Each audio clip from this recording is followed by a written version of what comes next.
리얼미터가 YTN 의뢰로 조사한 겁니다. 지난 24일부터 25일 이틀간 실시한 차기 대선 후보 지지도 여론조사인데요. 윤석열 후보가 44.7, 이재명 후보가 35.6% 나왔습니다. 그리고 안철수 후보가 9.8, 심상정 후보 3.9% 이렇게 조사가 됐는데요. 2주 전에 조사했던 것과 비교를 해보면 윤석열 후보가 5.5%포인트 급등했습니다. 반면에 이재명 후보는 1.3%포인트 하락했고 양자 간 격차가 9.1%포인트로 벌어졌습니다. 정의람 대변인, 네. 이재명 후보가 계속 정체 상태에 빠지고 있다 이런 얘기가 나왔는데 오늘 나온 여론조사 보니까 윤석열 후보가 또 상대적으로 오른 것 이게 좀 부담스럽겠네요. 뭐 어쨌든 그 여론조사라는 게 늘 정치권에서 얘기합니다만 일희일비할 문제는 아닙니다만 리얼미터 조사가 사실 ARS 방식으로 진행되는 조사고 예. 전화 면접 방식으로 되는 여론조사하고는 약간 좀 결이 다르긴 합니다만 어쨌든 지표 자체로만 보면 단순 지지율에서의 그 이재명 후보가 뭐 정체 또는 답보 상태라고 한다면 윤석열 후보가 소폭이나마 어쨌든 앞서면서 오차 범위를 벗어나고 있다는 점은 민주당 입장에서는 굉장히 위기의 어떤 사인으로 인식할 필요가 있고 더더욱이나 앞서 쭉 설명해 주셨습니다만 서울 수도권에서의 그 격차가 상당히 좀 심각한 수준으로 예. 보인다. 그리고 호남 제주를 제외하고는 전 지역에서 윤석열 후보에게 어떤 뒤지는 걸로 나왔다는 것을 어쨌든 이재명 후보 입장에서는 하나의 좀 중요한 어떤 그 기점으로 보고 예.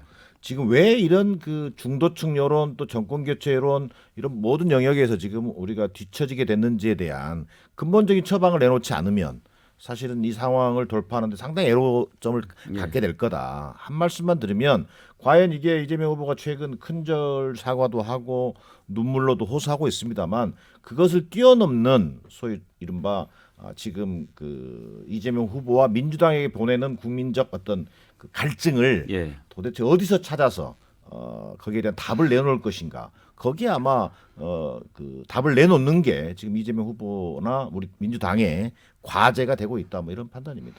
예, 지금 뭐 이재명 후보와 민주당이 아주 이런 절박함을 느끼고 있는 것 같습니다. 그래서 아주 간절하게 여러 가지 이번 주에 많은 것을 내놓고 있는데 그 부분 잠시 후에 짚어보기로 하고 박진영 교수 당 내 조사도 좀 그 상당히 안 좋게 나왔다면서요. 심지어 지난 4.7 보궐선거 때보다도 더 수도권 민심이 안 좋다 이런 조사도 있었다고 들었습니다.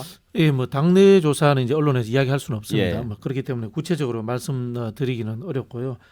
이제 서울에서 여론조사가 안 나온 이유 중에 하나는 20대입니다. 20대에서 보수층에서 상당히 아직도 이제 활성화되어 있다 이런 이야기를 쓰는데요.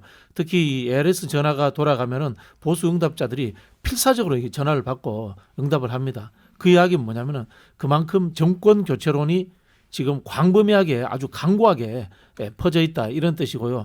아직도 이재명 후보는 정권 교체론이라고 하는 퇴행적 구조, 민주당 입장에서 보면 퇴행적인 거거든요. 지나가야 될 일인데 거기에 지금 아직도 사로잡혀 있는 겁니다. 빨리 미래지향적인 이 프레임으로 전환을 하지 않는다면은 사실은 2007년에 있었던 것처럼 진보층들이 응답하지 않고 중도적인 또 사람들이 투표를 참여하지 않는 그런 막 몰리는 구도로 갈 수 있기 때문에 빨리 저는 프레임 전환을 만들어내는 것이 의미가 있다 이런 생각이 들고요. 그런 취지에서 아마 정치개혁 이슈를 송영길 대표가 던지지 않았나 뭐 그렇게 예측을 해봅니다. 네. 천하람 위원장, 국민의힘에서는 윤석열 후보 최근 지지세 상승의 이유를 어떻게 보고 있습니까? 네, 우선 제일 첫 번째로는 안철수 후보에게 도피했다라고 할 수 있죠. 잠깐 이제 마음을 옮겼던 분들이 돌아오고 있다라는 것이 크고요. 저희는 이게 방심하거나 할 일이 아닌 게 지금도 사실 정권 교체 여론은 훨씬 높습니다. 근데 그거에 비해서 윤석열 후보가 지지율을 충분히 못 얻고 있다라는 점이 오히려 저희 반성해야 되는 부분이고요. 다만 좀 아까 방금 박진영 교수님께서 말씀하셨습니다마는 최근에 흐름이 좋아진 것이 중도층 그리고 특히나 20대 30대에서 저희 지지가 많이 활성화가 됐고 그리고 그러다 보면 최근에가 비대면 선거다 보니까 온라인 공간의 중요성이 뭐 어느 때보다 높습니다. 근데 20대 30대가 아무래도 온라인에서의 활동성도 좋기 때문에 전체적인 그 비대면 여론의 지형이 저희에게 좀 유리하게 오고 있는 것이 아닌가 이렇게 보고 있습니다. 최수영 컨설턴트는 전체적인 여론조사 흐름이라고 그럴까요? 오늘 나온 조사 보고 어떤 생각이 드셨습니까? 일단 어쨌든 지금 이 조사가 ARS 조사이기 때문에 정치 고관여층이 응답하는 응답률이 매우 높고 여기에는 이제 2030이라든가 이제 중도가 좀 답변할 수 있는 영역은 작다고 하더라도 뚜렷이 확인할 수 있는 거는 윤석열 후보가 어쨌든 지금 오름세 확연한 추세에 있다는 거 분명히 보이고요. 예.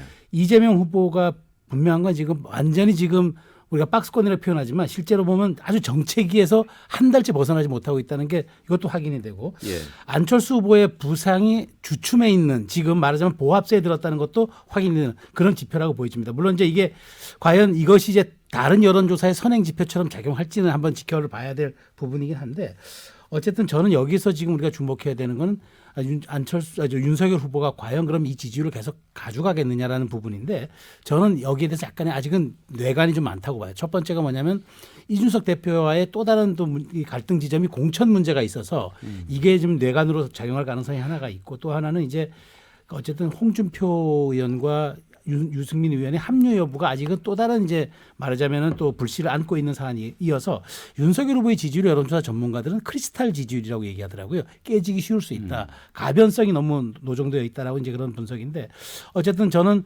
이런 것들이 이제 설 연휴 밥상까지 과연 이어지느냐 중반에 뭐 민주당의 이런 아주 절박한 쇄신안들 이런 어떤 절박성들이 반영되느냐 또 안철수 후보가 얼만큼 수도권에서 지금은 2030과 부울경에서 어느 정도 선전하지만 수도권에서는 아직도 뚜렷한 자기 확장세가 없기 때문에 이 부분을 뚫고 나가느냐 요 세 가지 여부가 아마 설 밥상의 관건이 될 것이다 이렇게 분석합니다. 안철수 후보 지지율이 이제 한 자릿수까지 내려갔는데 이렇게 될 경우 단일화는 어떻게 될지 하는 부분도 이따가 한번 짚어보기로 하죠. 자, 이번 주 여론조사 그리고 지난주 여론조사에 가장 큰 영향을 미쳤다. 어떤 것일까 하는 것을 보면 아마 그 부분이 아니었을까 싶습니다.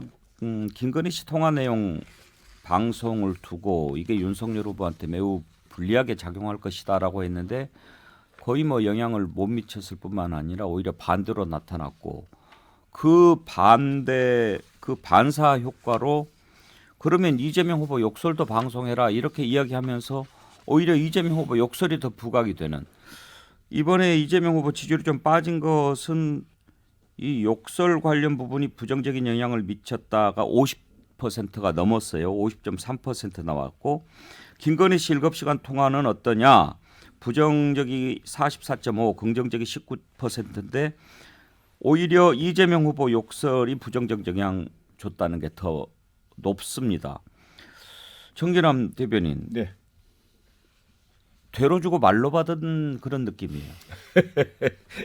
근데 뭐 대로 주고 말로 받았다기보다는 이제 실제로 후보 진영이나 민주당에서 김건희 씨 7시간 통화가 무슨 뭐 결정적인 변수가 될 거다 이렇게 생각한 건 아닙니다. 실제로 배우자 리스크인 것이지 이게 결국은 이 배우자 리스크가 어떻게 후보자 리스크 윤석열 후보의 리스크와 연결돼 있는지를 보여주는 또한 그런 배우자 리스크 속에서 윤석열 후보가 국정 운영을 얼마나 정말 역량 있게 할 수 있을 것인지를 보여주는 정도의 아마 자료였다. 그래서 그렇게 뭐 거기 결정적인 뭐 변수가 될 거라고 본 것은 아니고요. 이제 그럼에도 김건희 7시간 통화가 우리의 예상과는 달리 소위 이른바 아니 뭐 특별히 여러 뭐 기회를 통해서 말씀드렸습니다만 그 김건희 씨가 다소 기획된 듯한 뭐 이런 발언들을 통해서 어떻게 보면 정리된 내용들이 유권자들에게 전달되고 시민들에게 전달되면서 아니 뭐 충분히 뭐 이 정도면 뭐 그렇게 생각했던 것만큼은 아니네 뭐 이런 이제 그 여론을 줬다는 점에서 좀 충격이 있었던 것이고요. 더 나아가서 이제 형수 욕설 논란 같은 경우, 국민의힘이 이제 그걸 이제 어떻게 보면 공격하고 나온 건데, 아니 7시간 통화도 녹취를 풀었으니 형수 욕설 논란도 풀어라라고 하면서 어찌 보면 그동안 좀 이렇게 수면 아래에 있던 이재명 후보의 형수 욕설 논란이 다시 부상하게 되는 계기를 줬다는 점에서 어찌 보면은 뭐 굳이 플러스 마이너스를 따지면 플러스 득점 요인이 되지 못하고 있다는 점에서 좀 아쉬운 대목은 있죠. 근데 메시지 전문가 보시기 네. 어떠세요? 지금 김건희 씨 통화 내용 방송이 별로 영향을 못 줬다 이렇게 지금 분석이 되고 있는데도 불구하고 뭐 오늘 이제 이재명 후보가 네거티브 중단을 선언하긴 했습니다만 그동안 민주당 내에서 계속 그런 문제를 제기를 했지 않습니까? 그렇죠. 왜 그랬을까요? 안 되는 걸 아는데도 그걸 못 놓는 이유 뭐 그럼 아니면 방법을 바꿔서라도 공격하든지.